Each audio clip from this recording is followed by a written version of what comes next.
sheekadan waxay ugu dhacday xilli aan raadinayay gabar walaashay. Muddo waxaan raadinayay ku dhow 2 bilood. Maalin maalmaha ka mid ah waxaan soo aaday meel baadiye ah.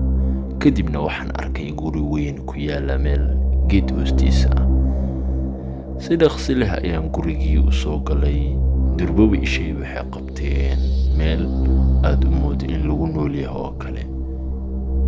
Kadibna waxba ii urayay oo guriga oo dhan si kale ayuu ahaa. Si dhaqsi leh ayaan ku fariistay meel. Kadibna waxaan isku dayay in aayar u dhaqo. Waxaan arkay in meel laga gal karo. Kadibna ugu dambeyn waxaan arkay qayb hoose. Kor ayaan daaqada u qaaday. Waxaan ku sii arkay meeshii in dad ay ku xiran yihiin. Mana garan qofku ahaa. Ugu dambeyn qofkii ayaan isu dabaaday. Qof kale ma ahayn ee waa walaashay in muddo aan raadinayay. Aad baan u naxay. Waxaan isdhahay walaashay miyay nooleed.